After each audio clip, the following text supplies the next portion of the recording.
Punjabi radio USA।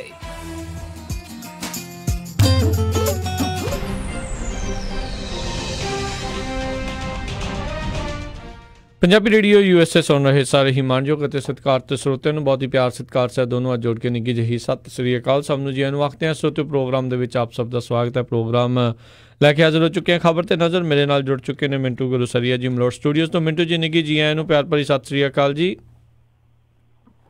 ਸ਼ੁਕਰੀਆ ਜੀ ਸਾਰਿਆਂ ਨੂੰ, ਸਤਿ ਸ਼੍ਰੀ ਅਕਾਲ ਜੀ। ਸਾਡੇ ਅੱਜ ਦੇ ਪ੍ਰੋਗਰਾਮ ਖਬਰ ਤੇ ਨਜ਼ਰ ਨੂੰ ਸਪਾਂਸਰ ਕਰਦੇ ਨੇ ਖਾਲਸਾ ਇੰਸ਼ੋਰੈਂਸ ਏਜੰਸੀ ਵਾਲੇ, ਜਿਨ੍ਹਾਂ ਦੇ ਕੋਲੋਂ ਤੁਸੀਂ ਹਰ ਇੱਕ ਤਰੀਕੇ ਦੀ ਇੰਸ਼ੋਰੈਂਸ ਕਰਵਾ ਸਕਦੇ ਹੋ। ਇੰਸ਼ੋਰੈਂਸ ਬਾਰੇ ਪਤਾ ਕਰਨ ਲਈ ਕਾਲ ਕਰੋ ਨੰਬਰ 408 272 2500 ਦੇ ਉੱਤੇ। ਉਸ ਦੇ ਨਾਲ ਕ੍ਰਿਸ਼ਨ ਦਾ Yuba City, Jaspal Singh Sacramento, Jassi Gill plumbing ਵਾਲੇ Bakersfield, Gurmukh Singh Johal Bakersfield, Jagtar Singh Anandpuri Union City, GN tyre and lube ਵਾਲੇ, ਜਿਨ੍ਹਾਂ ਦੇ ਕੋਲੋਂ ਤੁਸੀਂ truck wash, oil change, air ਬ੍ਰੇਕਾਂ ਦਾ ਕੰਮ ਕਰਵਾ ਸਕਦੇ ਹੋ। ਨਵੇਂ ਪੁਰਾਣੇ ਟਾਇਰ ਵਾਜਿਬ ਕੀਮਤਾਂ 'ਤੇ ਖਰੀਦ ਸਕਦੇ ਹੋ।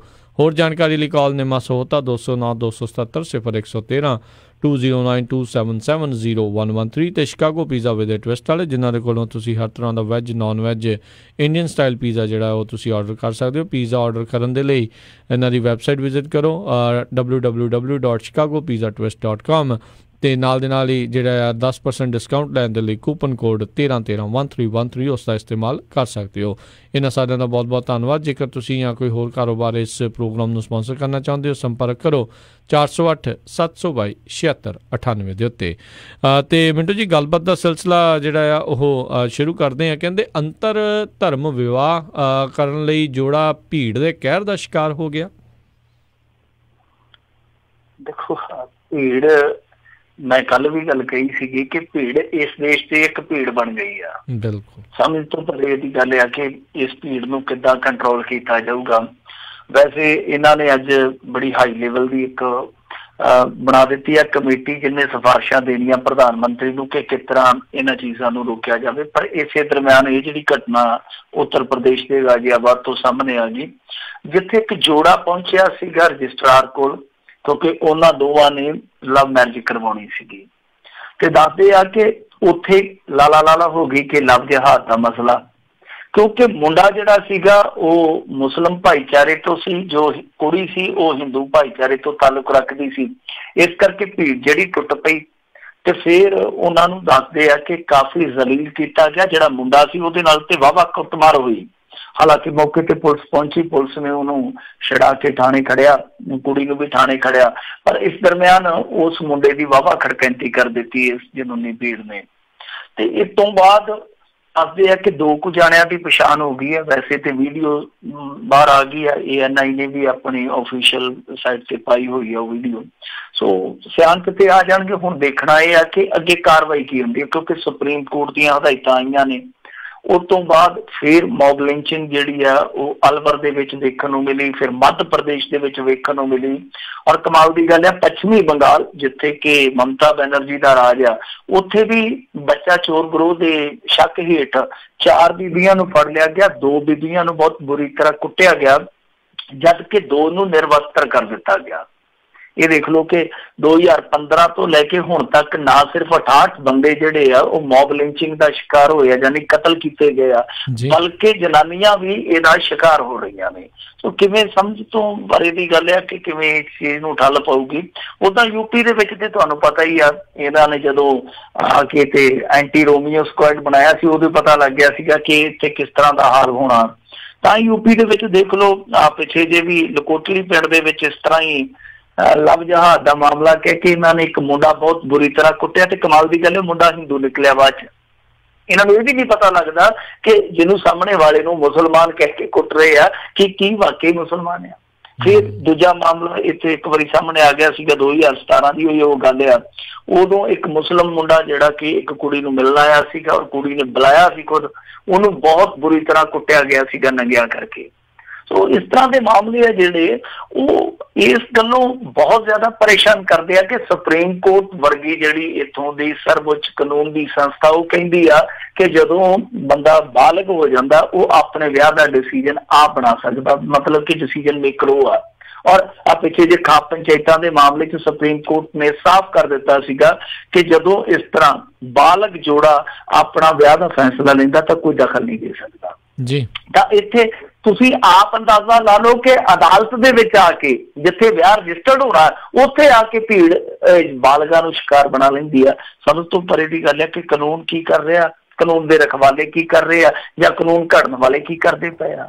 ਸੋ ਸਾਰਾ ਕੁਛ ਹੈ ਜਿਹੜਾ ਉਤਲ ਪੁਤਲ ਹੋਇਆ ਪਿਆ ਭੀੜ ਦੇ ਹੱਥੋਂ। ਸੋ ਇਨਸਾਨੀਅਤ ਕੁਚਲੀ ਜਾ ਰਹੀ ਹੈ। ਧਰਮ ਦਾ ਜਨੂਨ ਹੀ ਇਹੋ ਜਿਹਾ, ਕਿਸੇ ਨੇ ਕਿਹਾ ਸੀਗਾ ਨਾ ਕਿ ਧਰਮ ਨਹੀਂ ਸਿਖਾਤਾ ਇਨਸਾਨੀਅਤ ਕੁਚਲੀ ਜਾਏ, ਪਰ ਕੋਈ ਠੇਕੇਦਾਰੀ ਨਹੀਂ ਚਲਤੀ ਇਸਕੇ ਬਿਨਾਂ। ਮਤਲਬ ਇਹ ਹੈ ਕਿ ਹੁਣ ਠੇਕੇਦਾਰੀ ਹੈ ਜਿਹੜੀ ਹੈ ਉਹ ਇਸ ਤੋਂ ਬਗੈਰ ਨਹੀਂ ਚੱਲਦੀ, ਪਰ ਇਨਸਾਨੀਅਤ ਜਿਹੜੀ ਉਹ ਵਾਕਿਆ ਕੁਚਲੀ ਜਾ ਰਹੀ ਹੈ। ਜੀ ਜੀ। ਅਗਲੀ ਜਿਹੜੀ ਆਪਾਂ ਗੱਲ ਕਰੀਏ, ਕਹਿੰਦੇ ਲੋਕਪਾਲ ਦੇ ਦਾਖਲ ਕੀਤੇ ਕੇਂਦਰ ਦੇ ਹਲਫਨਾਮੇ ਤੋਂ ਸੁਪਰੀਮ ਕੋਰਟ ਅਸੰਤੁਸ਼ਟ ਆ, ਨਵਾਂ ਹਲਫਨਾਮਾ ਦੇਣ ਨੂੰ ਕਿਹਾ। ਦੇਖੋ, ਇਹਨਾਂ ਨੇ ਜਿਹੜਾ ਪਿਛਲਾ ਹਲਫਨਾਮਾ ਦਿੱਤਾ ਸੀਗਾ, ਮੈਂ ਥੋੜਾ ਜਿਹਾ ਉਹਦੇ ਬਾਰੇ ਤੁਹਾਨੂੰ ਦੱਸ ਦੇਵਾਂ। ਉਸ ਤੋਂ ਪਹਿਲਾਂ ਇਹ ਜਾਣਕਾਰੀ ਦੇ ਦੇਵਾਂ ਕਿ ਇਹ ਮਸਲਾ ਕੀ ਹੈ। ਮਸਲਾ ਇਹ ਹੈ ਕਿ ਲੋਕਪਾਲ ਨਿਯੁਕਤ ਨਹੀਂ ਕਰਦੀ ਪਈ ਮੋਦੀ ਸਰਕਾਰ, ਕਿਉਂਕਿ ਇਹਨਾਂ ਨੇ ਦੇਖ ਲਓ ਕਿ ਸਰਕਾਰ ਦੇ 4 ਸਾਲ ਪੂਰੇ ਕਰ ਲਏ ਆ, 5ਵੇਂ ਸਾਲ ਦੇ ਵਿੱਚ ਆ ਗਏ ਆ। ਕਿਸੇ ਵੇਲੇ ਵੀ ਹੁਣ ਜਿਹੜਾ ਉਹ ਸਰਕਾਰ ਦਾ ਜਿਵੇਂ ਆਪਾਂ ਕਹਿ ਦਿੰਦੇ ਨਾ ਕਿ ਸੰਖ ਪੂਰਿਆ ਜਾ ਸਕਦਾ। ਤਾਂ ਇਸ ਦੌਰਾਨ ਇਹਨਾਂ ਨੇ ਲੋਕਪਾਲ ਦੀ ਨਿਯੁਕਤੀ ਨਹੀਂ ਕੀਤੀ। ਸੁਪਰੀਮ ਕੋਰਟ ਵੀ ਕਹਿ ਚੁੱਕਾ। ਇਹ ਅੜੰਗਾ ਉਡਾ ਦਿੰਦੇ ਆ। ਅੜੰਗਾ ਕੀ ਉਡਾ ਦਿੰਦੇ ਆ? ਕਿਉਂਕਿ ਦੇਖੋ, ਸਾਡਾ ਇੱਥੋਂ ਦਾ ਜਿਹੜਾ ਵਿਧਾਨਕ ਸਿਸਟਮ ਹੈ ਉਹਦੇ ਤਹਿਤ ਘੱਟੋ ਘੱਟ 55 ਸੀਟਾਂ ਜ਼ਰੂਰੀ ਹੁੰਦੀਆਂ ਜਿੱਤਣੀਆਂ, ਜੇ ਤੁਸੀਂ ਵਿਰੋਧੀ ਧਿਰ ਦੀ ਉਹ ਜਿਹੜੀ ਕਲਗੀ ਉਹ ਲਵਾਉਣੀ ਹੈ ਤਾਂ ਜੀ। ਤਾਂ ਇੱਥੇ ਕੀ ਹੈ, ਕਿਉਂਕਿ 55 ਸੀਟਾਂ ਕਿਸੇ ਕੋਲ ਵੀ ਹੈ ਨਹੀਂ ਗਿਆ, ਤਾਂ ਉਹ ਜਿਵੇਂ ਅਨਅਫੀਸ਼ੀਅਲੀ ਕਹਿ ਦਿੰਦੇ ਆ ਤਾਂ ਉਹ ਕਾਂਗਰਸ ਨੂੰ ਮਿਲਿਆ ਹੋਇਆ ਦਰਜਾ। ਤਾਂ ਹੁਣ ਜਦੋਂ ਇੱਕ ਪਾਸੇ ਤੇ ਵਿਰੋਧੀ ਧਿਰ ਨੂੰ ਦਰਜਾ ਦੇ ਦਿੱਤਾ ਜਾਂਦਾ ਕਿ ਕੰਮ ਕਰ ਚਲਾ ਲਓ, ਪਰ ਉਸ ਤੋਂ ਬਾਅਦ ਜਦੋਂ ਵਾਰੀ ਆਉਂਦੀ ਹੈ ਲੋਕਪਾਲ ਨਿਯੁਕਤ ਕਰਨ ਦੀ ਤੇ ਮੋਦੀ ਸਰਕਾਰ ਇਹ ਡਿੱਕਾ ਡਾ ਦਿੰਦੀ ਹੈ ਕਿ ਵਿਰੋਧੀ ਧਿਰ ਦਾ ਬੰਦਾ ਵਿੱਚ ਬਹਿਣਾ ਲਾਜ਼ਮੀ ਹੈ, ਯਾਨੀ ਵਿਰੋਧੀ ਧਿਰ ਦਾ ਆਗੂ ਲਾਜ਼ਮੀ ਆ। ਤਾਂ ਅਧਿਕਾਰਤ ਵਿਰੋਧੀ ਧਿਰ ਦਾ ਆਗੂ ਹੀ ਹੈ ਨਹੀਂਗਾ ਤੇ ਅਸੀਂ ਕੀ ਕਰੀਏ? ਸੁਪਰੀਮ ਕੋਰਟ ਕਹਿੰਦੀ ਕਿ ਡੰਗਾ ਹੀ ਲਾਉਣਾ, ਤੁਸੀਂ ਉੱਥੇ ਕੋਈ ਬੰਦਾ ਹੋਰ ਕੋਈ ਕਿਸੇ ਨੂੰ ਦਰਜਾ ਦੇ ਕੇ ਵਿਰੋਧੀ ਧਿਰ ਦਾ ਆਗੂ ਦਰਜਾ ਦੇ ਕੇ ਤੁਹਾਨੂੰ ਬਿਠਾ ਲਓ ਵਿੱਚ। ਸੋ ਉੱਥੇ ਵੀ ਮਲਕਾਰਜੁਨ ਖੜਕੇ ਆ ਜਿਹੜਾ ਉਹਦਾ 2 ਵਾਰੀ ਇਹਨਾਂ ਨੇ ਬੁਲਾਵਾ ਭੇਜਿਆ ਸੀਗਾ, ਪਰ ਉਹ ਆਇਆ ਨਹੀਂ। ਖੈਰ, ਹੁਣ ਇੱਥੇ ਆ ਕੇ ਪੇਚ ਫਸ ਗਿਆ। ਫਿਰ ਸੁਪਰੀਮ ਕੋਰਟ 'ਚ ਮਾਮਲਾ ਚਲੇ ਗਿਆ ਕਿ ਲੋਕਪਾਲ ਨਿਯੁਕਤ ਕੀਤਾ ਜਾਣਾ ਚਾਹੀਦਾ। ਇਹਨਾਂ ਨੇ ਜਿਹੜਾ ਹਲਫਨਾਮਾ ਦਿੱਤਾ ਸੀਗਾ, ਹਲਫਨਾਮੇ ਦੇ ਵਿੱਚ ਕਿਹਾ ਕਿ ਜੀ ਕੋਈ ਗੱਲ ਨਹੀਂ ਹੈ, ਅਸੀਂ ਹੁਣ ਅੱਗੇ ਸਰਚ ਕਮੇਟੀ ਬਣਾਵਾਂਗੇ, ਮਤਲਬ ਕਿ ਜਿਹੜੀ ਸਰਚ ਕਰੂਗੀ ਕਿ ਕਿੱਦਾਂ ਹੋਣਾ। ਤਾਂ ਐਤਕੀ ਜਾ ਕੇ ਇਹਨਾਂ ਨੇ ਕਹਿ ਦਿੱਤਾ ਜੀ ਸਰਚ ਕਮੇਟੀ ਤਾਂ ਬਣਾਈ ਸੀਗੀ, ਪਰ ਉਹ ਜਿਹੜੀ ਗਾ ਉਹਨਾਂ ਨੇ ਜਾ ਕੇ ਸਿਲੈਕਸ਼ਨ ਕਰਨੀ ਸੀ, ਉਹ ਸਰਚ ਕਮੇਟੀ ਵਾਸਤੇ ਬੰਦੇ ਚੁਣ ਨਹੀਂ ਸਕੇ, ਹੁਣ ਅਗਲੀ ਵਾਰੀ ਚੁਣਾਂਗੇ। ਕਹਿਣ ਦਾ ਭਾਵ ਇਹ ਆ ਕਿ ਮਤਲਬ ਕਿ ਫੇਰ ਇਹਨਾਂ ਨੇ ਟਰਪਲ ਮਾਰ ਦਿੱਤਾ ਕਿ ਅਗਲੀ ਵਾਰੀ ਜੀ ਸਾਰਾ ਮਸਲਾ ਹੱਲ ਕਰ ਲਵਾਂਗੇ, ਇਸ ਵਾਰੀ ਸਰਚ ਕਮੇਟੀ ਵੀ ਨਾਂ ਨਹੀਂ ਸੁਝਾਏ ਗਏ। ਤਾਂ ਇਸ ਤੋਂ ਬਾਅਦ ਫੇਰ ਸੁਪਰੀਮ ਕੋਰਟ ਥੋੜਾ ਤਲਖੀ ਚਾਹੀ, ਉਹਨਾਂ ਕਿਹਾ ਕਿ ਇਹ ਜਿਹੜਾ ਤੁਸੀਂ ਹਲਫਨਾਮਾ ਦਿੱਤਾ ਸੀਗਾ ਉਹ ਤੁਹਾਡਾ ਹਲਫਨਾਮਾ ਜਿਹੜਾ ਉਹ ਤੁਸੀਂ ਵਾਪਸ ਲਓ, ਨਵਾਂ ਹਲਫਨਾਮਾ ਪੇਸ਼ ਕਰੋ ਕਿ ਇਸ ਮਾਮਲੇ 'ਚ ਤੁਸੀਂ ਹੁਣ ਕੀ ਕਰੋਗੇ। ਉਸ ਤਰ੍ਹਾਂ ਇੱਕ ਸੁਜੈਸ਼ਨ ਹੈ ਜਿਹੜਾ ਪ੍ਰਸ਼ਾਂਤ ਭੂਸ਼ਣ ਜੀ ਨੇ ਵੀ ਦਿੱਤਾ ਸੀਗਾ। ਇਹ ਕਹਿੰਦੇ ਕਿ ਜਿਹੜਾ ਆਰਟੀਕਲ 142 ਆ ਉਹਦੇ ਤਹਿਤ ਜਿਹੜਾ ਉੱਚਤਮ ਨਿਆਲਿਆ ਜਿਹਨੂੰ ਹਿੰਦੀ 'ਚ ਆਪਾਂ ਕਹਿੰਦੇ ਨੇ ਹਾਈ ਕੋਰਟ ਆ, ਤਾਂ ਉਹ ਵੀ ਆਪਣੇ ਹੁਕਮ ਲਾਗੂ ਕਰਵਾ ਸਕਦਾ। ਭਾਵੇਂ ਕਿ ਤੁਸੀਂ ਆਪਣੇ ਹੁਕਮਾਂ ਦੇ ਨਾਲ ਇਹ ਲਾਗੂ ਕਰਵਾ ਦਿਓ ਲੋਕਪਾਲ ਦੀ ਨਿਯੁਕਤੀ। ਤਾਂ ਉਹਨਾਂ ਨੇ ਇਹਨਾਂ ਦਾ ਜਿਹੜਾ ਇਹ ਸੁਜੈਸ਼ਨ ਸੀ ਉਹ ਰੱਦ ਕਰ ਦਿੱਤਾ ਕਿ ਆਰਟੀਕਲ 142 ਦੇ ਤਹਿਤ ਕੋਰਟ ਨਿਯੁਕਤੀ ਕਰਵਾਵੇ। ਉਹ ਕਹਿੰਦੇ ਕਿ ਨਹੀਂ, ਇਹਨਾਂ ਦਾ ਹੀ ਪ੍ਰੋਸੀਜਰ ਹੈ, ਪੂਰਾ ਕਰਨਗੇ। ਖੈਰ, ਲੋਕਪਾਲ ਦੀ ਨਿਯੁਕਤੀ ਮੈਨੂੰ ਨਹੀਂ ਲੱਗਦਾ ਕਿ ਮੋਦੀ ਰਾਜ ਦੇ ਵਿੱਚ ਹੋਊਗੀ। ਜੇ ਹੋਗੀ ਤੇ ਵੀ ਇੱਕ ਬਹੁਤ ਵੱਡੀ ਪ੍ਰਾਪਤੀ ਹੋਊਗੀ, ਕਿਉਂਕਿ ਮੋਦੀ ਸਾਹਿਬ ਤੇ ਐਸੇ ਸ਼ਖਸ ਆ ਜਿਨ੍ਹਾਂ ਨੇ ਆਪਣੇ ਰਾਜ ਦੇ ਵਿੱਚ ਲੋਕਪਾਲ ਦੀ ਨਿਯੁਕਤੀ ਹੈ ਜਿਹੜੀ ਉਹ ਜਦੋਂ ਰਾਜਪਾਲ ਨੇ ਕਰ ਦਿੱਤੀ, ਇਹਨਾਂ ਨੇ ਤੇ ਕਈ ਸਾਲ ਲਟਕਾਈ ਰੱਖੀ। ਜਦੋਂ ਰਾਜਪਾਲ ਨੇ ਕਰ ਦਿੱਤੀ ਤੇ ਹਾਈ ਕੋਰਟ 'ਚ ਚਲੇ ਗਏ, ਹਾਈ ਕੋਰਟ ਨੇ ਉਲਟ ਕੀਤੀ ਤੇ ਸੁਪਰੀਮ ਕੋਰਟ 'ਚ ਚਲੇ ਗਏ ਮੋਦੀ ਸਾਹਿਬ। ਸੁਪਰੀਮ ਕੋਰਟ ਨੇ ਜਦੋਂ ਇਹਨਾਂ ਦੇ ਬਰਖਲਾਫ ਫੈਸਲਾ ਦਿੱਤਾ ਤੇ ਇਹਨਾਂ ਨੇ ਇੱਕ ਕਾਨੂੰਨ ਹੀ ਬਦਲ ਦਿੱਤਾ ਸੀਗਾ। ਇਹਨਾਂ ਨੇ ਉਹ ਕਾਨੂੰਨ ਹੀ ਬਦਲ ਦਿੱਤਾ ਸੀ ਲੋਕਪਾਲ ਵਾਲਾ, ਜਿਹਨੂੰ ਬਾਅਦ 'ਚ ਫਿਰ ਰਾਜਪਾਲ ਨੇ ਮੋੜ ਦਿੱਤਾ ਸੀਗਾ, ਬਿੱਲ ਪਾਸ ਕਰ ਦਿੱਤਾ ਸੀਗਾ ਇਹਨਾਂ ਨੇ। ਤੋ ਇਹਨਾਂ ਦਾ ਤਾਂ ਟਰੈਕ ਰਿਕਾਰਡ ਇਹੋ ਜਿਹਾ ਕਿ ਲੋਕਪਾਲ ਦੀ ਨਿਯੁਕਤੀ ਇਹਨਾਂ ਨੂੰ ਡਰਾਉਂਦੀ ਆ। ਸੋ ਦੇਖਦੇ ਆ, ਮੈਂ ਸਮਝਦਾ ਕਿ ਜੇ ਲੋਕਪਾਲ ਦੀ ਨਿਯੁਕਤੀ ਅਦਾਲਤ ਕਰਵਾ ਜਾਂਦੀ ਹੈ ਮੋਦੀ ਸਾਹਿਬ ਦੇ ਕੋਲੋਂ ਤੇ ਵੀ ਮੈਂ ਸਮਝੂਗਾ ਕਿ ਇੱਕ ਬਹੁਤ ਵੱਡੀ ਅਚੀਵਮੈਂਟ ਆ। ਜੀ ਜੀ। ਅਗਲੀ ਗੱਲ ਕਰਦੇ ਮਿੰਟੂ ਜੀ, ਵੀ ਟਰਾਂਸਪੋਰਟਰਾਂ ਦੀ ਹੜਤਾਲ ਕਾਰਨ ਦਿੱਕਤਾਂ ਵਧੀਆਂ। ਦੇਖੋ, ਟਰਾਂਸਪੋਰਟਰਾਂ ਦੀ ਜਿਹੜੀ ਹੜਤਾਲ ਆ ਇੱਥੇ ਇੰਡੀਆ 'ਚ ਬੜੀ ਜ਼ਬਰਦਸਤ ਹੜਤਾਲ ਆ, ਪਰ ਮੈਂ ਦੇਖਦਾ ਪਿਆ ਕਿ ਇੰਨੀ ਵੱਡੀ ਹੜਤਾਲ ਆ ਕਿ ਇੱਥੇ ਮੀਡੀਆ ਜਿਹੜਾ ਮੇਨ ਸਟ੍ਰੀਮ ਮੀਡੀਆ ਉਹ ਇਹਦੀ ਕੋਈ ਗੱਲ ਹੀ ਨਹੀਂ ਕਰਦਾ ਪਿਆ। ਹਾਲਾਂਕਿ ਅੱਜ 4 ਦਿਨ ਪੂਰੇ ਹੋ ਗਏ, ਮੇਰੇ ਖਿਆਲ ਦੇ ਨਾਲ 5 ਦਿਨ ਵੀ ਪੂਰੇ ਹੋ ਗਏ ਅੱਜ, ਕਿਉਂਕਿ ਸ਼ਾਮ ਪੈ ਗਈ ਹੈ, ਰਾਤ ਪੈ ਗਈ ਇੰਡੀਆ 'ਚ। 5 ਦਿਨ ਹੋ ਗਏ, ਤੁਸੀਂ ਆਪ ਅੰਦਾਜ਼ਾ ਲਾ ਲਓ ਕਿ ਕੋਈ ਖਬਰ ਤੱਕ ਨਹੀਂ, ਕੋਈ ਸਾਰ ਤੱਕ ਨਹੀਂ ਹੈ ਕਿ ਕੀ ਇਸ ਸਟ੍ਰਾਈਕ ਦੀਆਂ ਮੰਗਾਂ ਨੇ ਔਰ ਕੀ ਇਸ ਸਟ੍ਰਾਈਕ ਦਾ ਅਸਰ ਪੈ ਰਿਹਾ। ਕਿਉਂਕਿ ਜੇ 4-5 ਦਿਨ ਹੋਰ ਇਹ ਸਟ੍ਰਾਈਕ ਏਦਾਂ ਚੱਲ ਗਈ ਤੇ ਮਹਿੰਗਾਈ ਵੱਧ ਜਾਣੀ ਹੈ, ਕਿਉਂਕਿ ਸਬਜ਼ੀਆਂ ਭਾਜੀਆਂ ਜਿਹੜੀਆਂ ਉਹ ਸਪਲਾਈ ਜਿਹੜੀ ਆ ਬੰਦ ਹੋ ਜਾਊਗੀ, ਕਿਉਂਕਿ ਇਹਨਾਂ ਨੇ ਚੱਕਾ ਜਾਮ ਕਰ ਰੱਖਿਆ। ਖੈਰ ਇਹ ਜਿਹੜੀ ਹੜਤਾਲ ਹੋਈ ਆ ਇਹਦੇ ਵਿੱਚ ਇੱਕ ਅੰਦਾਜ਼ਾ, ਵੈਸੇ ਕੋਈ ਫਿਗਰ ਜਿਹੜਾ ਐਗਜ਼ੈਕਟਲੀ ਸਹੀ ਨਹੀਂ ਹੁੰਦਾ ਇਸ ਤਰ੍ਹਾਂ ਦਾ ਜਦੋਂ ਨੁਕਸਾਨ ਹੁੰਦਾ ਹੜਤਾਲਾਂ ਦੇ ਵਿੱਚ, ਤਾਂ ਦੱਸਿਆ ਜਾ ਰਿਹਾ ਕਿ ਟਰਾਂਸਪੋਰਟਰਾਂ ਦਾ ਜਿਹੜਾ ਡੇਲੀ ਦਾ ਨੁਕਸਾਨ ਹੋ ਰਿਹਾ ਉਹ 500 ਕਰੋੜ ਰੁਪਈਏ ਦਾ ਇੱਕ ਦਿਨ ਦਾ, ਜਦ ਕਿ ਜਿਹੜਾ ਕੁੱਲ ਓਵਰਆਲ ਲਾਸ ਹੋ ਰਿਹਾ ਉਹ ਹੈਗਾ 8000 ਕਰੋੜ ਦਾ। ਮਤਲਬ 40,000 ਕਰੋੜ ਰੁਪਈਆ ਸਿੱਧਾ ਨੁਕਸਾਨਿਆ ਗਿਆ। ਜੇ ਆਪਾਂ ਇਹਨੂੰ ਵਿੱਚ ਨਾਲ ਜੋੜ ਦਈਏ 5 ਦਿਨਾਂ ਦਾ 2500 ਕਰੋੜ ਰੁਪਈਆ ਜਿਹੜਾ ਉਹ ਟਰਾਂਸਪੋਰਟਰਾਂ ਦਾ ਨੁਕਸਾਨ ਹੋ ਗਿਆ, ਤਾਂ ਕਿੰਨਾ ਪੈਸਾ ਬਣ ਗਿਆ ਤੁਸੀਂ ਆਪ ਅੰਦਾਜ਼ਾ ਲਾ ਲਓ। ਹਾਲਾਂਕਿ ਮੈਂ ਵਾਰ-ਵਾਰ ਕਹੂੰਗਾ ਕਿ ਇਹ ਅਧਿਕਾਰਤ ਕੋਈ ਫਿਗਰ ਨਹੀਂ ਹੁੰਦਾ, ਅੰਦਾਜ਼ਾ ਹੈ। ਟਰਾਂਸਪੋਰਟਰ ਦੇ ਜਿਹੜੇ ਇਸ ਤਰ੍ਹਾਂ ਦੇ ਆਗੂ ਆ ਉਹ ਹੀ ਇਸ ਤਰ੍ਹਾਂ ਦੇ ਫਿਗਰ ਦਿੰਦੇ ਆ ਕਿ ਇੰਨਾ ਨੁਕਸਾਨ ਹੁੰਦਾ ਜੇ ਅਸੀਂ ਇੱਕ ਦਿਨ ਆਪਣਾ ਚੱਕਾ ਜਾਮ ਕਰਦੇ ਹਾਂ, ਤਾਂ ਸਾਡਾ ਇੰਨਾ ਨੁਕਸਾਨ ਹੁੰਦਾ, ਗੌਰਮੈਂਟ ਦਾ ਇੰਨਾ ਨੁਕਸਾਨ ਹੁੰਦਾ, ਜਾਂ ਦੇਸ਼ ਦਾ ਇੰਨਾ ਨੁਕਸਾਨ ਹੁੰਦਾ। ਤਾਂ ਇਹਦੇ ਵਿੱਚ ਹੁਣ ਮੰਗਾਂ ਕੀ ਆ, ਜਿੰਨੀਆਂ ਕੋ ਸਮਝ ਦੇ ਵਿੱਚ ਪਈਆਂ ਨੇ ਮੰਗਾਂ 2-3 ਇਹਨਾਂ ਦੀਆਂ ਮੁੱਖ ਨੇ। ਇੱਕ ਤੇ ਦੇਖੋ ਕਹਿੰਦੇ ਨਾ ਕਿ ਜਿਹੜਾ ਤੇਲ ਆ, ਤੇਲ GST ਦੇ ਦਾਇਰੇ 'ਚ ਲੈ ਆਓ, ਭਾਵ ਡੀਜ਼ਲ ਆ ਜਿਹੜਾ ਉਹਦਾ ਰੇਟ GST ਦੇ ਦਾਇਰੇ 'ਚ ਲੈ ਆਓ। ਤੁਸੀਂ ਕਿਉਂ ਨਹੀਂ ਲਿਆਉਂਦੇ? ਕਿਉਂਕਿ ਇਹਨਾਂ ਦਾ ਤਰਕ ਇਹ ਆ ਕਿ ਜੇ ਤੁਸੀਂ GST ਦੇ ਸਭ ਤੋਂ ਵੱਡੇ ਸਲੈਬ 'ਚ ਇਹਨੂੰ ਰੱਖ ਦਿਓਗੇ ਲਿਆ ਕੇ 28% ਵਾਲੇ, ਤਾਂ ਵੀ ਸਾਨੂੰ 14% ਜਿਹੜਾ ਟੈਕਸ ਐਕਸਟਰਾ ਦੇਣਾ ਪੈਂਦਾ, ਉਹਦੀ ਬਚਤ ਹੋਊਗੀ। ਮਤਲਬ ਸਾਡਾ ਜਿਹੜਾ ਭਾੜਾ ਉਹ ਵੱਧ ਜਾਊਗਾ, ਮਤਲਬ ਸਾਡਾ ਮੁਨਾਫਾ ਜਿਹੜਾ ਵੱਧ ਜਾਊਗਾ। ਇਹ ਤੋਂ ਇਲਾਵਾ ਇਹਨਾਂ ਦੀ ਮੰਗ ਆ, ਇਹ ਕਹਿੰਦੇ ਆ ਕਿ ਦੇਖੋ ਗੱਲਾਂ ਸਾਰੀਆਂ ਇਹਨਾਂ ਦੀਆਂ ਲੌਜੀਕਲੀ ਸਹੀ ਨੇ। ਇਹ ਕਹਿੰਦੇ ਆ ਕਿ ਪੂਰੇ ਦੇਸ਼ ਦੇ ਵਿੱਚ ਟੋਲ ਪਲਾਜ਼ਿਆਂ ਦਾ ਤੁਸੀਂ 18,000 ਕਰੋੜ ਰੁਪਈਆ ਇਕੱਤਰ ਕਰਦੇ ਹੋ। ਪੂਰੇ ਦੇਸ਼ ਦੀ ਜਿਹੜੀ ਤੁਹਾਡੀ ਟੋਲ ਦੀ ਕਮਾਈ ਆ ਉਹ 18,000 ਕਰੋੜ ਰੁਪਈਆ, ਤੇ ਇਸ ਤਰ੍ਹਾਂ ਕਰੋ ਅਸੀਂ ਤੁਹਾਨੂੰ ਇਕੱਠੇ 20,000 ਕਰੋੜ ਰੁਪਈਆ ਦਿੰਦੇ ਆ। ਮਤਲਬ ਉਹ ਜਿੰਨੀ ਕੁੱਲ ਕਲੈਕਸ਼ਨ ਹੈ ਤੁਹਾਡੀ ਉਹ ਤੋਂ 2,000 ਕਰੋੜ ਰੁਪਈਆ ਵੱਧ ਤੁਹਾਡੀ ਤਲੀ ਤੇ ਧਰਦੇ ਆ। ਤਾਂ ਇਹਦਾ ਫਾਇਦਾ ਇਹ ਹੋਊਗਾ ਕਿ ਦੂਜੀ ਜਨਤਾ ਵੀ ਸੌਖੀ, ਅਸੀਂ ਵੀ ਸੌਖੇ, ਕਿਉਂਕਿ ਸਾਡਾ ਬਹੁਤ ਸਾਰਾ ਟਾਈਮ ਵੇਸਟ ਹੁੰਦਾ, ਸਾਨੂੰ ਬਹੁਤ ਸਾਰੀ ਖੱਜਲ ਖੁਆਰੀ ਜਿਹੜੀ ਝੱਲਣੀ ਪੈਂਦੀ ਹੈ। ਤਾਂ ਤੀਜੀ ਮੰਗ ਇਹਨਾਂ ਦੀ ਇਹ ਆ ਕਿ ਜਿਹੜਾ ਇੰਸ਼ੋਰੈਂਸ ਵਾਲਾ ਚੱਕਰ ਆ ਉਹਦੇ ਵਿੱਚ ਇਹ ਕਹਿੰਦੇ ਆ ਕਿ ਇੰਸ਼ੋਰੈਂਸ ਕੰਪਨੀਆਂ ਜਿਹੜੀਆਂ ਖਾਸ ਤੌਰ ਤੇ ਥਰਡ ਪਾਰਟੀ ਪ੍ਰੀਮੀਅਮ ਹੁੰਦਾ ਜਿਹੜਾ, ਉਹ ਕਹਿੰਦੇ ਕਿ 60,000 ਤੋਂ ਘਟਾ ਕੇ 25,000 ਕੀਤਾ ਜਾਵੇ, ਕਿਉਂਕਿ ਇਹ ਇੰਸ਼ੋਰੈਂਸ ਕੰਪਨੀਆਂ ਬਹੁਤ ਵੱਡੇ ਪੱਧਰ ਤੇ ਮੁਨਾਫਾਖੋਰੀ ਕਰਦੀਆਂ ਪਈਆਂ, ਜਦਕਿ ਇਹਦੀ ਪ੍ਰੀਮੀਅਮ ਦੀ ਰਾਸ਼ੀ ਹੈ ਜਿਹੜੀ ਉਹ 25,000 ਕਰ ਦੇਣੀ ਚਾਹੀਦੀ ਹੈ। ਸਾਡੇ ਹਿੱਤਕਾਰੀ ਹੈ ਤਾਂ। ਸੋ ਇਹ ਕੁਛ ਮੰਗਾਂ ਨੇ। ਹੁਣ ਦੇਖੋ ਪ੍ਰੀਮੀਅਮ ਵਾਲੀ ਤੇ ਚਲੋ ਵਿਚਾਰਨ ਵਾਲੀ ਇਹ ਗੱਲ ਹੈਗੀ ਆ। ਜੇ ਟੋਲ ਪਲਾਜ਼ੇ ਦਾ ਉਹਨਾਂ ਦਾ ਸਹੀ ਹੈ, ਇਹ ਆਂਕੜਾ ਸ਼ਾਸਤਰ ਉਹਨਾਂ ਦਾ ਠੀਕ ਹੈ ਕਿ ਟੋਲ ਪਲਾਜ਼ਿਆਂ ਤੋਂ ਇੰਨਾ ਪੈਸਾ ਇਕੱਤਰ ਹੁੰਦਾ, ਅਸੀਂ ਤੁਹਾਨੂੰ ਇੱਕ ਮੁਸ਼ਤ ਇੰਨਾ ਦਿੰਦੇ ਹਾਂ, ਤਾਂ ਫਿਰ ਮੇਰੇ ਖਿਆਲ ਦੇ ਨਾਲ ਸੋਚਣ ਵਿਚਾਰਨ ਵਾਲਾ। ਔਰ GST ਦੇ ਦਾਇਰੇ 'ਚ ਤੇਲ ਤਾਂ ਮੇਰੇ ਖਿਆਲ ਦੇ ਨਾਲ ਹਰੇਕ ਨਾਗਰਿਕ ਕਹਿੰਦਾ ਕਿ ਲੈ ਕੇ ਆਓ, ਇਹ ਮੰਗ ਕੋਈ ਗੈਰ ਵਾਜਬ ਨਹੀਂ। ਔਰ ਕਮਾਲ ਦੀ ਗੱਲ ਇਹ ਕਿ ਟਰਾਂਸਪੋਰਟਰਾਂ ਨੇ ਅਲਟੀਮੇਟਮ ਦਿੱਤਾ ਸੀਗਾ ਤਕਰੀਬਨ 1.5 ਮਹੀਨਾ ਪਹਿਲਾਂ ਕਿ ਅਸੀਂ ਸਟ੍ਰਾਈਕ ਕਰਾਂਗੇ। ਤਾਂ ਹੱਦ ਦੀ ਗੱਲ ਆ ਕਿ ਕਿਸੇ ਨੇ ਕੋਈ ਵਿਚਾਲਾ ਰਸਤਾ ਨਹੀਂ ਕੱਢਿਆ, ਕੋਈ ਵੀ ਬੰਦਾ ਇਹਨਾਂ ਨਾਲ ਗੱਲਬਾਤ ਕਰਨ ਲਈ ਅੱਗੇ ਨਹੀਂ ਆਇਆ। ਸੋ ਇਹਨਾਂ ਨੇ ਹੁਣ ਜਿਹੜੀ ਸਟ੍ਰਾਈਕ ਕੀਤੀ ਹੈ, ਦੇਖੋ ਕਿੰਨੀ ਅੱਗੇ ਖਿੱਚਦੇ ਆ, ਪਰ ਇਹਦੇ ਨਾਲ ਨੁਕਸਾਨ ਤੇ ਜ਼ਰੂਰ ਹੋਣ ਡਿਆ। ਬੇਸ਼ੱਕ ਜਿਹੜੇ ਆਪਾਂ ਫਿਗਰ ਗਿਣੇ ਆ, ਅੰਕੜੇ ਜਿਹੜੇ ਗਿਣੇ ਆ, ਉਹ ਇੱਧਰ ਉੱਧਰ ਹੋ ਸਕਦੇ ਆ, ਪਰ ਇਹ ਨਹੀਂ ਹੈ ਕਿ ਨੁਕਸਾਨ ਨਹੀਂ ਹੋ ਰਿਹਾ, ਕਿਉਂਕਿ 1 ਕਰੋੜ ਦੇ ਕਰੀਬ ਦੱਸਦੇ ਆ ਕਿ ਟਰੱਕ ਨੇ। 1 ਕਰੋੜ ਦੇ ਕਰੀਬ ਜਿਹੜੇ ਟਰੱਕ ਆ ਉਹਨਾਂ ਦੇ ਵਿੱਚੋਂ ਦੱਸਦੇ ਆ ਕਿ 90 ਲੱਖ ਨੂੰ ਬ੍ਰੇਕਾਂ ਪਈਆਂ ਖਲੋਤੀਆਂ। ਇਹ ਇੱਕ ਟਰਾਂਸਪੋਰਟਰਾਂ ਦਾ ਮੁਹੱਈਆ ਕਰਵਾਇਆ ਅੰਕੜਾ, ਇੱਧਰ ਉੱਧਰ ਹੋ ਸਕਦਾ, ਪਰ ਬਹੁਤ ਵੱਡੀ ਗਿਣਤੀ 'ਚ ਕੰਮ ਕਰ ਜਿਹੜਾ ਪ੍ਰਭਾਵਿਤ ਹੋਣ ਡਿਆ। ਜੀ ਬਿਲਕੁਲ, ਜਿਹੜੀ ਸਹੀ ਗੱਲ ਤੁਸੀਂ ਆਖੀ ਹੈ ਵੀ ਇਸ ਦੀ ਜਿਹੜੀ ਚਰਚਾ ਹੈ ਕਿਸੇ ਪਾਸੇ ਵੀ ਨਹੀਂ ਸੁਣੀ। ਅਗਲੀ ਜਿਹੜੀ ਮਿੰਟੂ ਜੀ ਗੱਲ ਕਰਦੇ ਹਾਂ, ਨਸ਼ੇ ਤੇ ਕੈਪਟਨ ਸਰਕਾਰ ਦੀ ਮੁੜ ਮੀਟਿੰਗ, BSF ਨੂੰ ਤਾਕੀਦ, STF DGP ਹਵਾਲੇ। ਦੇਖੋ ਇਹ ਜਿਹੜੀ ਅੱਜ ਮੀਟਿੰਗ ਹੋਈ ਹੈ ਕੈਬਨਿਟ ਦੀ, ਇਹ ਵਾਹਵਾ ਉਡੀਕੀ ਜਾਂਦੀ ਮੀਟਿੰਗ ਸੀ, ਕਿਉਂਕਿ ਪਹਿਲਾਂ ਜਿਹੜੀ ਮੀਟਿੰਗ ਹੋਈ ਸੀਗੀ ਉਹ ਇੱਕ ਪੱਖ ਤੋਂ ਇਤਿਹਾਸਕ ਮੀਟਿੰਗ ਸੀ, ਕਿਉਂਕਿ ਅੱਜ ਤੱਕ ਨਸ਼ੇ ਦੇ ਮੁੱਦੇ ਤੇ ਕੈਬਨਿਟ ਦੀ ਕਦੇ ਮੀਟਿੰਗ ਨਹੀਂ ਸੀ ਹੋਈ।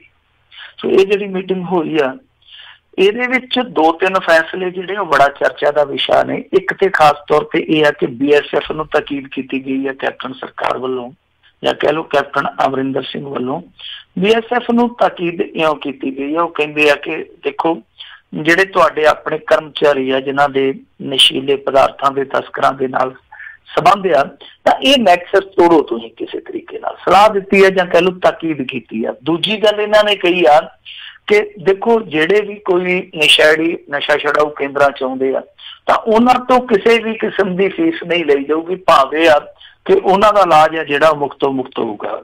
ਵੈਸੇ ਇਹ ਤੇ ਪਹਿਲਾਂ ਹੀ ਇਹਨਾਂ ਨੂੰ ਸੋਚ ਕੇ ਕਰਨੀ ਚਾਹੀਦੀ ਸੀ ਗੱਲ, ਕਿਉਂਕਿ ਬਹੁਤ ਸਾਰੇ ਨਸ਼ੇੜੀਆਂ ਨੂੰ ਇਸ ਤਰ੍ਹਾਂ ਦੀਆਂ ਸਮੱਸਿਆਵਾਂ ਆ ਰਹੀਆਂ ਕਿਉਂਕਿ ਨਸ਼ਾ ਛਡਾਊ ਕੇਂਦਰ ਪੈਸੇ ਮੰਗਦੇ। ਪਹਿਲੀ ਗੱਲ ਤੇ ਅੱਜ ਕੱਲ੍ਹ ਬੈੱਡ ਨਹੀਂ ਮਿਲਦਾ ਪਿਆ, ਰਸ਼ ਬਹੁਤ ਆ।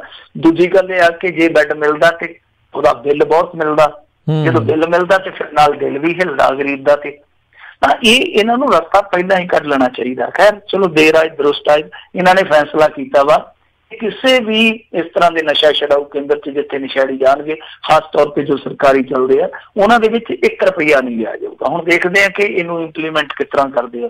ਤੀਜੀ ਗੱਲ ਜਿਹੜੀ ਜੇ ਤੁਸੀਂ ਕੀਤੀ ਹੈ STF ਦੀ, ਤਾਂ ਦੇਖੋ ਇਸ ਮੀਟਿੰਗ ਬਾਰੇ ਕਹਿੰਦੇ ਆ ਕਿ ਸੁਰੇਸ਼ ਅਰੋੜਾ ਨੇ ਬਹੁਤ ਸਾਰਾ ਦਬਾਅ ਬਣਾਇਆ ਹੋਇਆ ਸੀਗਾ ਕਿ ਜਿਹੜੀ STF ਦੀ ਕੰਮ ਕਰਦੀ ਹੈ ਜਿਹੜੀ ਟੀਮ, ਤਾਂ ਉਹਨੂੰ ਜਵਾਬਦੇਹ ਕੀਤਾ ਜਾਵੇ DGP ਦਫ਼ਤਰ ਨੂੰ।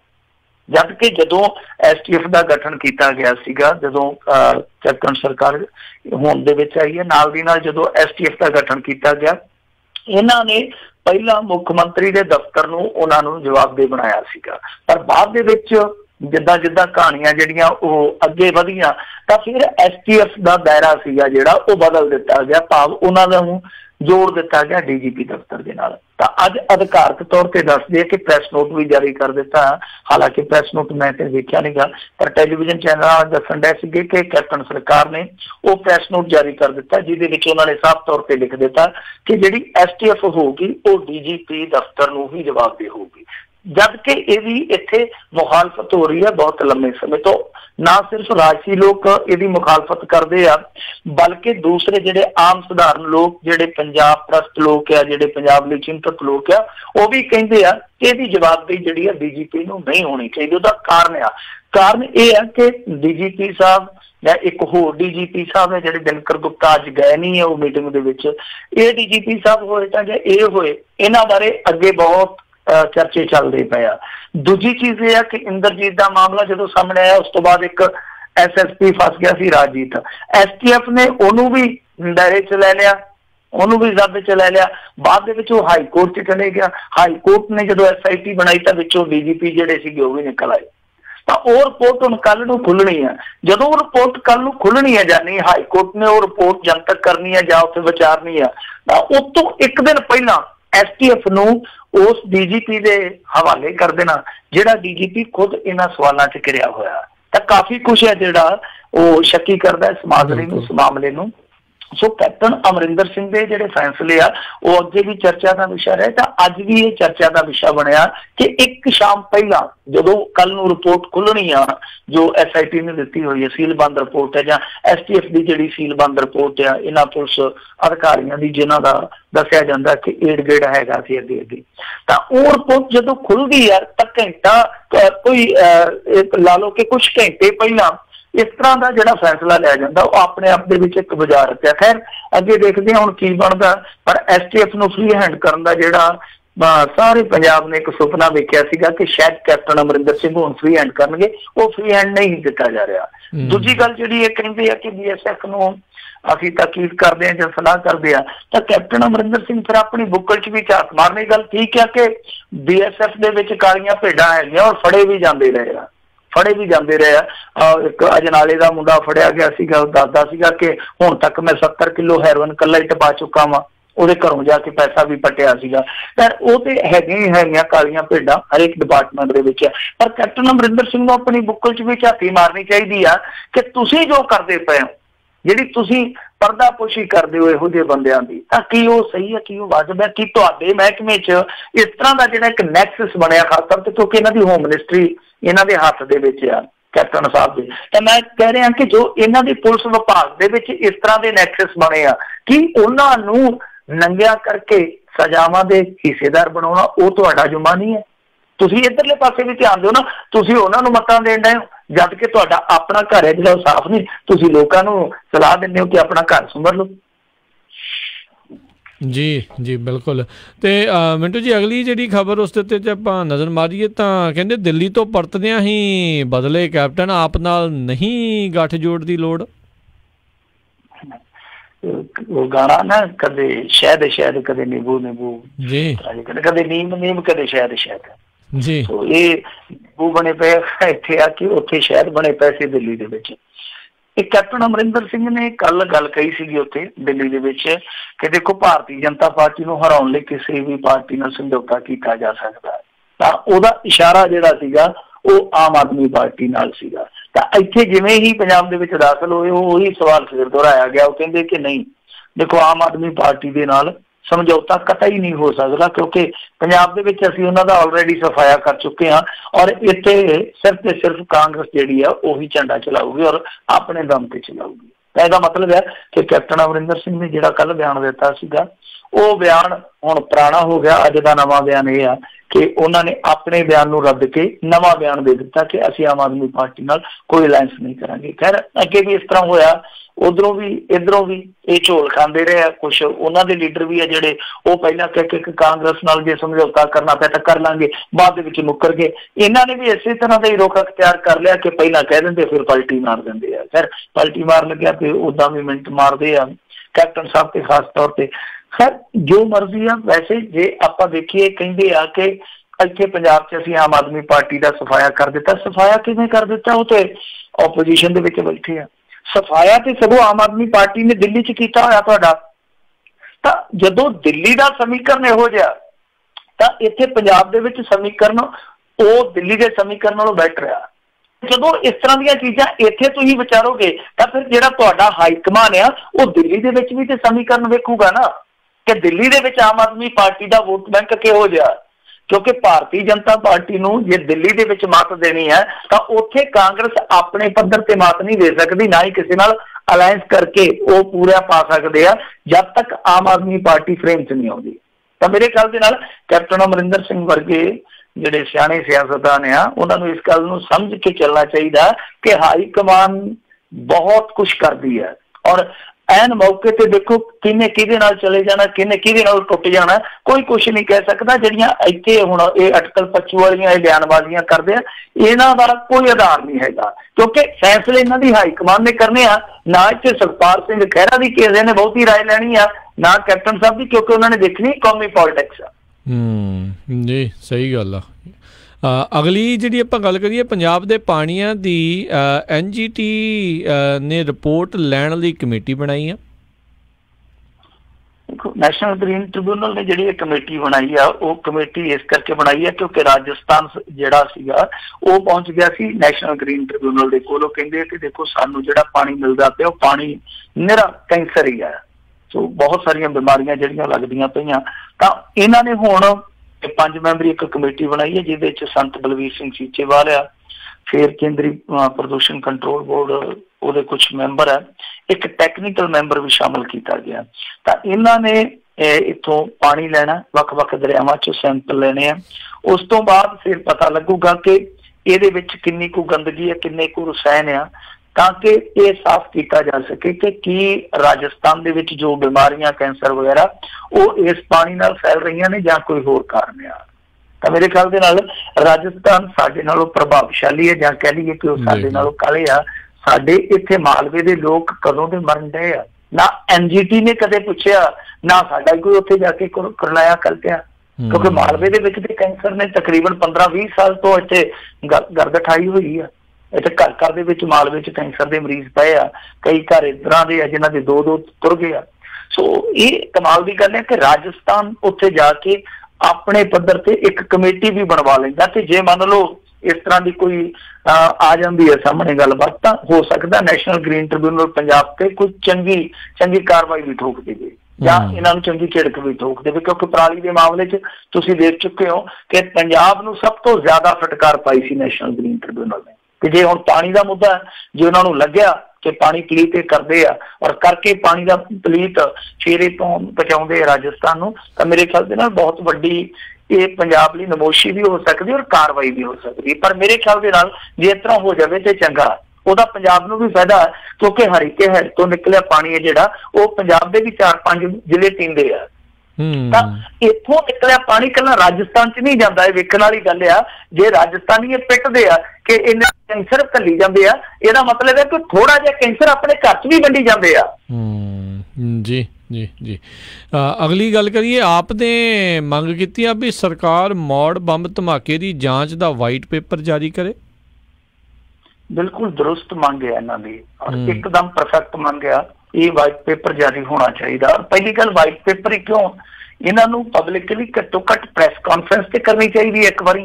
ਮੌੜ ਬੰਬ ਧਮਾਕੇ ਦੀ ਜਾਂਚ ਪੜਤਾਲ ਜਿਹੜੀ ਇੱਥੋਂ ਤੱਕ ਪਹੁੰਚ ਗਈ ਸੀਗੀ ਕਿ ਤੁਸੀਂ ਆਖਿਆ ਕਿ ਅਸੀਂ ਉਹ ਬੰਦੇ ਜਿਹੜੇ ਹੈ ਉਹ ਸਿਆਣਦੇ ਸਾਡੇ ਕੋਲ ਆਪ ਹੀ ਚੱਲ ਕੇ ਆ ਗਏ ਜਿਨ੍ਹਾਂ ਨੇ ਗੱਡੀ ਅਸੈਂਬਲ ਕੀਤੀ ਸੀਗੀ। ਉਹਨਾਂ ਨੇ ਦੱਸਿਆ ਕਿ ਫਲਾਣਾ ਇੱਕ ਕਾਲਾ ਜਿਹੜਾ ਕਿ ਡੇਰਾ ਮੁਖੀ ਦਾ ਬਹੁਤ ਨਜ਼ਦੀਕੀ ਆ, ਉਹੀ ਕਾਰ ਲੈ ਕੇ ਆਇਆ ਸੀ ਡੇਰੇ ਦੀ ਵਰਕਸ਼ਾਪ ਦੇ ਵਿੱਚ।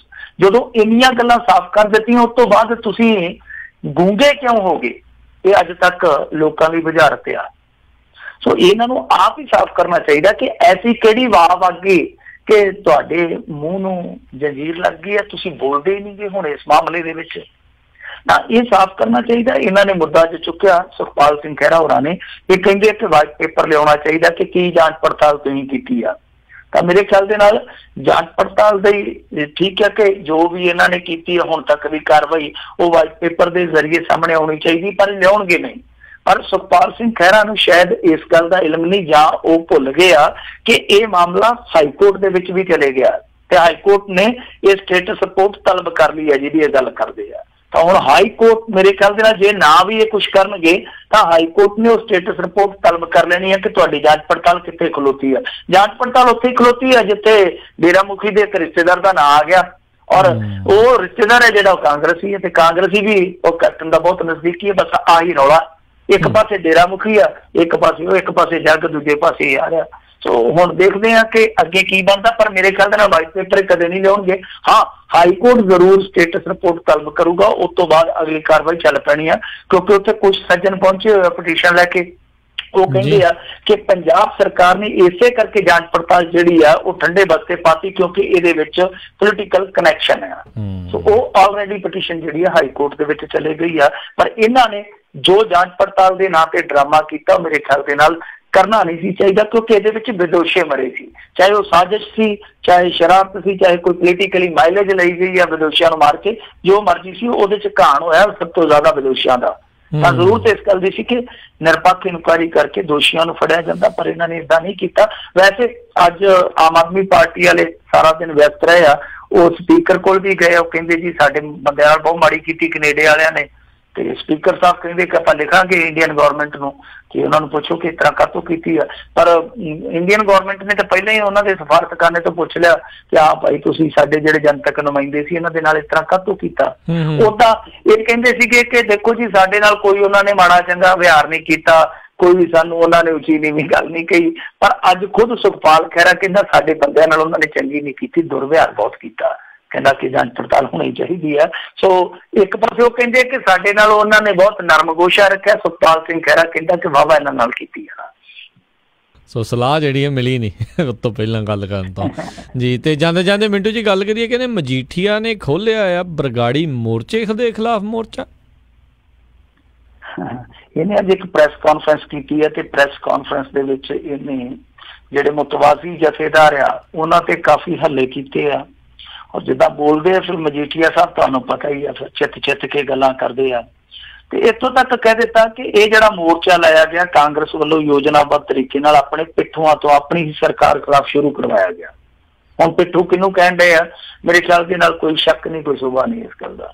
ਤਾਂ ਦੂਜੀ ਗੱਲ ਇਹ ਕਹਿੰਦੀ ਆ ਕਿ ਇਹ ਅਖੌਤੀ ਮੋਰਚੇ ਰਾਹੀਂ ਪੰਜਾਬ ਦੇ ਅਸਲੀ ਮੁੱਦਿਆਂ ਤੋਂ ਲੋਕਾਂ ਦਾ ਧਿਆਨ ਭਟਕਾਇਆ ਜਾ ਰਿਹਾ। ਨਾਲ ਮਨਜਿੰਦਰ ਸਿੰਘ ਸਿਰਸਾ ਵੀ ਬੈਠੇ ਸੀ, ਗੁਲਜ਼ਾਰ ਸਿੰਘ ਰਾਣੀ ਕੇ, ਵੀਰ ਸਿੰਘ ਲੋਕਪੋਕੇ, ਇਹ ਸਾਰੇ ਉੱਥੇ ਬੈਠੇ ਸੀਗੇ ਪ੍ਰੈਸ ਕਾਨਫਰੰਸ ਦੇ ਵਿੱਚ। ਇਹ ਕਹਿੰਦੇ ਆ ਕਿ ਦੇਖੋ ਧਰਨੇ ਤੇ ਅਧਿਆਪਕ ਵੀ ਦਿੰਦੇ ਆ, ਆਂਗਣਵਾੜੀ ਵਾਲੇ ਦਿੰਦੇ, ਵਰਕਰ, ਇਹ ਤੋਂ ਇਲਾਵਾ ਕਿਸਾਨ ਵੀ ਦਿੰਦੇ ਆ। ਅੱਜ ਤੱਕ ਸਰਕਾਰ ਨੇ ਇਸ ਤਰ੍ਹਾਂ ਕਿਸੇ ਨੂੰ ਫੈਸਿਲਿਟੇਟ ਕੀਤਾ ਜਿਸ ਤਰ੍ਹਾਂ ਇਹਨਾਂ ਨੂੰ ਇਹ ਸਹੂਲਤਾਂ ਦੇਣ ਡਏ ਵੱਖੋ ਵੱਖਰੀਆਂ। ਤਾਂ ਇਹ ਇਹਨਾਂ ਦਾ ਸਵਾਲ ਜਿਹੜਾ ਉਹ ਆਪਣੀ ਥਾਂ ਤੇ ਹੈ। ਦੂਸਰੇ ਪਾਸੇ ਨਾਲ ਹੀ ਇਹਨਾਂ ਨੇ 2020 ਰੈਫਰੈਂਡਮ ਵਾਲੇ ਜਿਹੜੇ ਪਤਵੰਤ ਸਿੰਘ ਪੰਨੂ ਆ ਉਹਨਾਂ ਨੂੰ ਵੀ ਘੇਰਿਆ, ਕਹਿੰਦੇ ਕਿ ਇਹ ਬੰਦਾ ਜਿਹੜਾ ਪੰਜਾਬ ਦੀ ਅਮਨ ਸ਼ਾਂਤੀ ਨੂੰ ਅੱਗ ਲਾਉਣਾ ਚਾਹੁੰਦਾ। ਤੇ ਉਹਨਾਂ ਕਿਹਾ ਕਿ ਪੰਨੂ ਦਾ ਸਿਰਫ ਇੱਕੋ ਇੱਕ ਮਕਸਦ ਹੈ ਪੰਜਾਬ 'ਚ ISI ਨੂੰ ਸਰਗਰਮ ਕਰਨਾ। ਪਰ ਇਹ ਹੁਣ ਬਰਗਾੜੀ ਦੇ ਮੋਰਚੇ ਬਾਰੇ ਜੋ ਕਹਿੰਦੇ ਪਏ ਆ, ਦੇਖੋ ਬਰਗਾੜੀ ਦੇ ਮੋਰਚੇ ਨੂੰ ਪ੍ਰੇਮ ਸਿੰਘ ਚੰਦੂਮਾਜਰੇ ਨੇ ਸੰਸਦ ਦੇ ਵਿੱਚ ਵੀ ਚੁੱਕ ਦਿੱਤਾ, ਔਰ ਉਹਦਾ ਭਾਸ਼ਣ ਹੈ ਜਿਹੜਾ ਮੁੜ ਕੇ ਆਪਣੇ ਭਾਸ਼ਣ ਤੋਂ ਵੀ ਮੁੱਕਰੀ ਜਾਂਦਾ ਕਿ ਮੈਂ ਤੇ ਉੱਥੇ ਉਹੋ ਜਿਹੀ ਗੱਲ ਹੀ ਨਹੀਂ ਕੀਤੀ, ਜਦ ਕਿ ਔਨ ਰਿਕਾਰਡ ਉੱਥੇ ਭਾਸ਼ਣ ਪਿਆ। ਸਾਡੇ ਇੱਥੇ ਆਮ ਹੀ ਵੀਡੀਓ ਤੁਰੀ ਫਿਰਦੀ ਆ, ਵਾਇਰਲ ਹੋਈ ਫਿਰਦੀ, ਖਬਰਾਂ ਵਾਲੇ ਚੈਨਲਾਂ ਨੇ ਵੀ ਦਿਖਾਈ ਆ। ਦੂਜੇ ਪਾਸੇ ਪ੍ਰੇਮ ਸਿੰਘ ਚੰਦੂਮਾਜਰਾ ਬੇਸ਼ੱਕ ਮੁੱਕਰ ਗਿਆ ਕਿ ਮੈਂ ਤੇ ਇਹੋ ਜਿਹੀ ਕੋਈ ਗੱਲ ਨਹੀਂ ਕੀਤੀ, ਪਰ ਆਹ ਜਿਹੜੀਆਂ ਚੀਜ਼ਾਂ ਵਾਪਰਦੀਆਂ ਪਈਆਂ ਇਹਨਾਂ ਨੂੰ ਸਵਾਲ ਕਰਦੀਆਂ ਅਕਾਲੀ ਦਲ ਨੂੰ ਕਿ ਦੇਖੋ ਜੇ ਉਹ ਮੋਰਚਾ ਕੁਛ ਗਲਤ ਕਰਦਾ ਪਿਆ, ਜੇ ਕੁਛ ਮੋਰਚਾ ਗਲਤ ਕਰਦਾ ਪਿਆ ਤਾਂ ਤੁਸੀਂ ਇਹਦੀ ਸੂਚਨਾ ਜਿਹੜੀ ਹੈ ਉਹ ਕੇਂਦਰੀ ਗ੍ਰਹਿ ਮੰਤਰਾਲੇ ਨੂੰ ਦੇ ਦਿਓ। ਜੇ ਤੁਹਾਨੂੰ ਲੱਗਦਾ ਕਿ ਦੇਸ਼ ਵਿਰੋਧੀ ਕੋਈ ਗਤੀਵਿਧੀ ਕਰਦਾ ਪਿਆ, ਜਿੱਦਾਂ ਇਹ ਮਸਲਾ ਚੁੱਕਦੇ ਪਏ, ਜਿਸ ਤਰੀਕੇ ਨੂੰ ਇਹ ਮੋੜਦੇ ਪਏ, ਫੋਲਡ ਕਰਦੇ ਪਏ ਆ, ਤਾਂ ਕੀ ਜੇ ਉਹ ਇਸ ਤਰ੍ਹਾਂ ਦਾ ਕੰਮ ਕਰਦੇ ਆ ਕਿ ਕੈਪਟਨ ਸਰਕਾਰ ਉਹਨਾਂ ਦੇ ਇਸ ਕੰਮ ਤੇ ਮਿੱਟੀ ਪਾਉਂਦੀ ਹੈ? ਜੇ ਮਿੱਟੀ ਪਾਉਂਦੀ ਆ ਤੇ ਤੁਸੀਂ ਕੇਂਦਰੀ ਗ੍ਰਹਿ ਮੰਤਰਾਲੇ ਤੱਕ ਪਹੁੰਚਦਿਆ ਕਰ ਦਿਓ। ਜੇ ਉਹ ਕੋਈ ਇਸ ਤਰ੍ਹਾਂ ਦੀ ਦੇਸ਼ ਵਿਰੋਧੀ ਗਤੀਵਿਧੀ ਨਹੀਂ ਕਰਦੇ, ਚਾਹੇ ਉਹ ਸਰਕਾਰ ਦੀ ਮਰਜ਼ੀ ਨਾਲ ਬੈਠੇ ਆ, ਚਾਹੇ ਆਪਣੀ ਜ਼ਮੀਰ ਦੀ ਆਵਾਜ਼ ਨਾਲ ਬੈਠੇ ਆ, ਤੁਹਾਡੇ ਢਿੱਡ ਨੂੰ ਵੱਟ ਕਿਉਂ ਪੈਂਦੇ? ਸਮਝ ਤੋਂ ਪਰੇ ਦੀ ਗੱਲ ਆ। ਔਰ ਦੂਜੀ ਗੱਲ ਇਹ ਆ ਕਿ ਦੇਖੋ ਜੇ ਤੁਸੀਂ ਆਪਣੇ ਰਾਜ ਭਾਗ ਦੇ ਦੌਰਾਨ ਇਹ ਚੀਜ਼ਾਂ ਠੀਕ ਕੀਤੀਆਂ ਹੁੰਦੀਆਂ, ਬਾਈਬਲ ਕਲਾਂ ਕਾਂਡ ਸੀਗਾ ਜਿਹੜਾ, ਉਹਦਾ ਇਨਸਾਫ ਕੀਤਾ ਹੁੰਦਾ, ਪਹਿਲੀ ਗੱਲ ਤੇ ਉਹ ਵਰਤਾਉਣ ਦੀ ਕੀ ਜ਼ਰੂਰਤ ਸੀ? ਜੇ ਵਰਤਾਇਆ ਸੀਗਾ, ਪੁਲਿਸ ਨੇ ਕੋਈ ਗਲਤੀ ਕੀਤੀ ਸੀਗੀ ਤਾਂ ਤੁਸੀਂ ਉਹਨਾਂ ਨੂੰ ਸਜ਼ਾਵਾਂ ਦਿੰਦੇ, ਫਿਰ ਜਿਹੜੇ ਬਰਗਾੜੀ ਵਾਲੇ ਦੋਸ਼ੀ ਸੀ ਤੁਸੀਂ ਫੜੇ ਹੁੰਦੇ, ਤਾਂ ਤੁਹਾਨੂੰ ਇਸ ਤਰ੍ਹਾਂ ਦੇ ਖੇਖਣ ਕਰਨੇ ਨਾ ਪੈਂਦੇ। ਜ਼ਰੂਰਤ ਇਸ ਗੱਲ ਦੀ ਸੀ ਕਿ ਤੁਸੀਂ ਉਸ ਸਮੇਂ ਇਹੋ ਜਿਹੇ ਕਦਮ ਚੁੱਕਦੇ ਤਾਂ ਕਿ ਇਹ ਘਟਨਾਵਾਂ ਜੇ ਵਾਪਰ ਗਈਆਂ ਸੀ, ਕਿਉਂਕਿ ਘਟਨਾਵਾਂ ਦਾ ਵਾਪਰਨਾ ਜਿਹੜਾ ਉਹ ਤੇ ਰਾਜਸੀ ਲੋਕਾਂ ਦੇ ਵੱਸ ਨਹੀਂ, ਪਰ ਘਟਨਾਵਾਂ ਤੋਂ ਬਾਅਦ ਦਾ ਜਿਹੜਾ ਐਕਸ਼ਨ ਉਹ ਤੇ ਰਾਜਸੀ ਲੋਕਾਂ ਦੇ ਵੱਸ 'ਚ ਹੈਗਾ ਸੀਗਾ। ਤਾਂ ਜਿਹੜਾ ਐਕਸ਼ਨ ਸੀ ਉਹ ਲੋਕਾਂ ਨੂੰ ਤੁਹਾਡਾ ਕਿਉਂ ਨਹੀਂ ਸੰਤੁਸ਼ਟ ਕਰ ਪਾਇਆ? ਉਹ ਘੱਟੋ ਘੱਟ ਤੁਸੀਂ ਵੀ ਤੇ ਜਾਣੋ ਨਾ, ਤੁਸੀਂ ਵੀ ਤੇ ਪਰਖੋ।